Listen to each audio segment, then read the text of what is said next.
Bonjour et bienvenue à tous ceux qui nous suivent sur nos pages Facebook, Instagram ou sur notre chaîne YouTube surnommée eSchoolLab.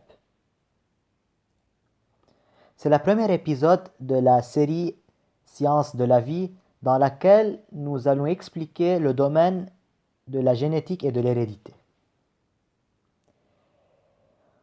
Je vais expliquer tout d'abord la définition du domaine génétique, parce que vous entendez beaucoup ce mot-là, génétique ou bien gène ou bien ses dérivés. Deuxièmement, je vais discuter les parties des chromosomes et les types de chromosomes aussi, le bras court et le bras long, le centromère, les gènes, les allèles, le locus, etc. Troisièmement, je vais aborder le karyotype ou bien la carte génétique, surnommée aussi la carte génétique. Quatrièmement, nous allons discuter à propos des anomalies génétiques, surtout les syndromes de Down, Klinefelter, Turner et autres. Cinquièmement, nous allons distinguer entre les cellules haploïdes et les cellules diploïdes, surnommées aussi cellules somatiques. Et je vais finir par un exercice d'application. Définition du domaine génétique. La génétique est la science de l'hérédité. Elle étudie les caractères héréditaires des individus, leur transmission au fil des générations et leur variation ou bien mutation. Donc, vous entendez souvent vos parents en train de dire « Oh, regardez ce garçon-là, il a déjà pris la couleur bleue de ses yeux de son père. » Ou bien « Regardez cette fille, elle a pris la couleur rouge de ses cheveux de sa mère, etc. » Donc, les caractères physiques et mentaux de chacun de nous ont été déjà transmis de nos parents et c'est ce qu'on appelle la génétique.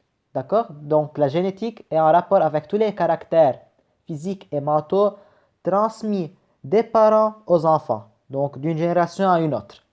C'est l'étude de cette transmission héréditaire qui a permis l'établissement des lois de Mendel. Donc Mendel est un scientifique qui a déjà distingué chaque caractère physique et mental et a relié chaque caractère à une information génétique bien déterminée dans le corps humain. Donc, là on regarde le cycle. Ce sont les gènes. Les gènes sont les porteurs des caractères physiques et mentaux de chaque individu. Leur fonction au niveau comportemental et au niveau physique. Et là, il y a les protéines qui sont les molécules essentielles dans la formation des ADN. ADN sont les molécules qui portent le programme génétique ou bien l'information génétique. Donc là, on remarque le domaine biologique et moléculaire, le domaine génétique et la biochimie qui entrent en cohésion pour former le domaine de la génétique et de l'hérédité. Deuxièmement, les chromosomes. En fait, ce sont quoi les chromosomes? Un chromosome est une structure cellulaire microscopique représentant le support physique des gènes et de l'information génétique, toujours constituée d'ADN et souvent de protéines. Donc, le chromosome est une molécule concrète ou bien un corps concret qu'on peut le toucher, qui a une forme allongée. Et ce chromosome-là est le porteur des caractères physiques et mentaux dont j'ai parlé avant. D'accord? Donc, chez l'être humain, il existe 46 chromosomes. Donc, on a 46 chromosomes. Chaque chromosome porte des caractères et chaque caractère revient à quelque chose de spécifique. Par exemple, la couleur des yeux, la couleur des cheveux, la taille, etc. Tout ça. Donc, et certainement, ces chromosomes-là sont formés d'ADN et les ADN sont formés des molécules appelées les protéines. Donc, les protéines ont des fonctions très essentielles dans l'ADN. Les chromosomes existent dans les cellules de tous les êtres vivants en nombre variable spécifique à chaque espèce. Donc, l'homme, par exemple, possède 46 chromosomes. Le chien possède 78. Le chat possède X chromosomes. La vache possède Y chromosomes. Donc, ça dépend d'une espèce à une autre. Donc, chaque espèce possède son nombre spécifique de chromosomes. C'est pour cela qu'un chien ne peut pas se marier d'un chat. Ou on peut pas, ou bien une vache ne peut pas faire une relation sexuelle avec un chien. Donc c'est pour cela, c'est parce que le nombre de chromosomes varie d'une espèce à une autre. Deux types de chromosomes. Il y a un chromosome simple et un chromosome double. La différence est très simple. Un chromosome simple est formé d'une seule chromatide. La chromatide, c'est ce doigt-là. Par contre, le chromosome double est formé de deux chromatides ou bien deux doigts. Il y a un point bien déterminé qu'on appelle centromère. Ce centromère-là est le responsable du mouvement des chromosomes dans une cellule. D'accord? Donc, s'il y a deux chromatides, le point d'intersection des deux chromatides est appelé centromère, ou si le chromosome était un chromosome simple, à une seule chromatide, donc le centromère va occuper une position bien déterminée. Le centromère n'est pas toujours au milieu des chromatides. Donc, dans le cas où il s'éloigne du milieu des chromatides, il est en train de former deux types de bras. Les bras courts et les bras longs. Les bras courts peuvent exister en haut ou bien en bas et vice-versa dans le cas des bras longs. Maintenant, ce sont quoi les télomères? Les télomères sont les pieds des deux chromatides. D'accord? Donc, les parties du chromosome sont à retenir. On continue maintenant. Les bras chromosomiques contiennent deux segments principaux du chromosome. Ils sont séparés par le centromère et leur longueur dépend de la position du centromère. Donc, plus que le centromère s'éloigne du milieu, il va vers le haut ou bien vers le bas, plus que les bras courts diminuent de taille et les bras longs augmentent de taille. Donc, je suppose que le centromère est ici. Si je le pousse vers le haut, vous remarquez que les bras courts vont diminuer de taille et les bras longs vont augmenter de taille. Ok? Si je déplace le centromère vers le haut. D'accord? Donc, ça c'est le centromère ici. Là, ce sont les deux chromatides. Là, il y a un bras rond et il y a un bras court. Maintenant, vous remarquez qu'il y a des bandes colorées en blanc et en noir. Ces bandes colorées sont appelées les gènes. Donc, les gènes sont les porteurs des caractères physiques et mentaux de chaque individu. Je vais donner un exemple.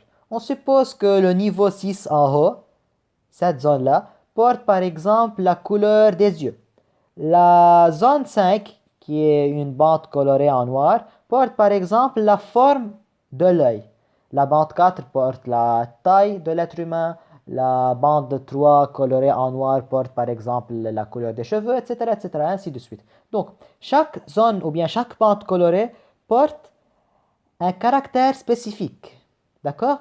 Maintenant, la deuxième chromatide est une chromatide homologue à la première et identique à la première. Donc, n'importe quel chromosome dans n'importe quel niveau va être identique au niveau qui lui est à côté. Par exemple, là, au niveau 6, là, c'est le même caractère porté. J'ai donné déjà l'exemple de la couleur des yeux. Par exemple, là, le 5 ici est le même que le 5 qui est là. C'est par exemple la forme de l'œil, et ainsi de suite. D'accord? Donc, les deux chromatides dans un même chromosome sont homologues. Je vais lire quelques définitions puis je les explique. Gènes, ce sont les caractères que possède chaque espèce, par exemple la couleur des yeux, la taille, la couleur des cheveux, la forme du nez, etc. C'est quoi l'allèle? L'allèle, ce sont les variations des gènes. Par exemple, dans la couleur des yeux, vous trouvez une couleur bleue, une couleur verte, une couleur noire, etc. Ces couleurs-là sont des allèles. Par contre, le domaine général des couleurs des yeux s'appelle le gène. Donc le gène ici, c'est la couleur des yeux. Les allèles peuvent être bleu, vert, noir, etc. Un deuxième exemple, la taille. La taille est le gène, mais l'adjectif qualificatif longue, courte, moyenne sont les allèles dans ce cas-là. D'accord? Maintenant, locus. C'est quoi le locus? Locus, c'est l'endroit où se localise le gène.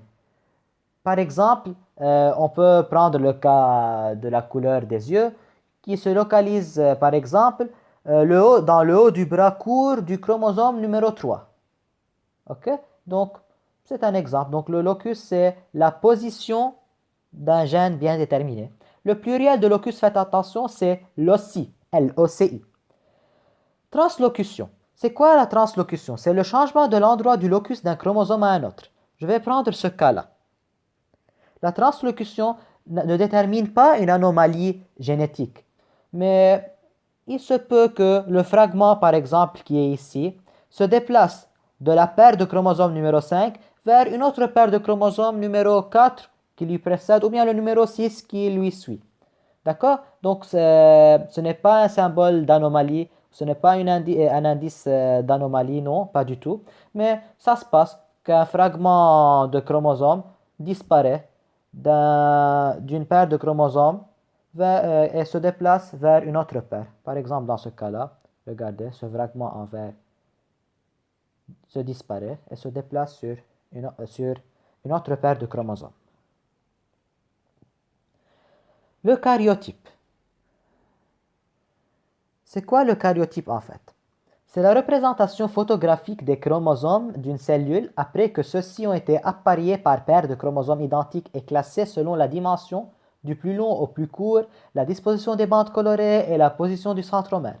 C'est l'ensemble des chromosomes d'un individu, d'une espèce, caractéristique de cet individu de cette espèce. Chaque espèce a son propre karyotype.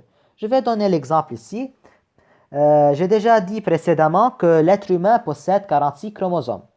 Chaque chromosome, chaque paire de chromosomes représente les mêmes caractères physiques et mentaux chez l'être humain. Donc, comment arrange-t-on les chromosomes? Les chromosomes sont arrangés par paires de chromosomes identiques. Donc, je prends chaque deux paires identiques, je les mets ensemble. Donc, je forme des couples de chromosomes, si vous voulez, ou des paires de chromosomes. Puis, ces paires de chromosomes, je les arrange selon la taille, de la paire la plus longue vers la paire la plus courte. Par exemple, dans ce karyotype-là, la paire numéro 1 de chromosomes est la plus longue de taille et la paire numéro 22 est la plus petite de taille. Aussi, on prend d'autres caractéristiques en considération durant l'arrangement. La disposition des bandes colorées, c'est-à-dire les gènes. Vous remarquez donc les gènes se diffèrent d'une paire à une autre. Mais les deux chromosomes là ici sont homologues. Et chaque chromosome est double. Donc là, il y a deux chromatides, mais ces deux chromatides sont condensées l'une dans l'autre. C'est pour cela que vous remarquez le chromosome est un peu enroulé. Donc ce sont deux chromatides condensées. Une troisième caractéristique, c'est selon la position du centromère de chaque chromosome. Donc vous remarquez que chaque deux chromosomes identiques possèdent une position bien déterminée du centromère. D'accord? Dans ce cas-là, c'est le karyotype d'un mâle, d'un homme, d'un garçon, parce qu'il possède deux gonosomes ou bien deux chromosomes sexuels qui sont X et Y. Par contre, chez les filles, il y a deux chromosomes sexuels qui sont XX. Chez les garçons, XY, chez les filles, XX. Mais les deux êtres humains, garçons et filles, possèdent 46 chromosomes ou bien 23 paires en total. Donc ça, c'est le karyotype de l'être humain qui est un mâle. Formule chromosomique. Dans le cas normal, donc c'est un karyotype normal de l'être humain. Dans la formule chromosomique, on doit écrire 44 chromosomes. Donc, tous les 44 chromosomes de la paire numéro 1 jusqu'à la paire numéro 22 sont appelés des autosomes. Mais les deux chromosomes ou la dernière paire qui est la paire numéro 23 les chromosomes sont appelés les gonosomes ou chromosomes sexuels. Donc, je regroupe les autosomes ensemble et les gonosomes ensemble. Donc, c'est 44 chromosomes plus XY. Lorsqu'on vous demande le nombre total de chromosomes, vous dites 2n égale 46 chromosomes. N est égal à 23. Pourquoi on écrit 2n? Pour montrer que les chromosomes sont regroupés par paire de chromosomes homologues. D'accord? C'est pour cela qu'on met le 2 avant le n. Donc, il y a 23 paires, en total 46 chromosomes. Donc, je vais arrêter ici pour le premier épisode. N'oubliez pas de nous suivre sur nos pages Instagram, Facebook et sur notre chaîne YouTube. À bientôt pour un autre épisode qui continue ce chapitre-là. Au revoir et merci.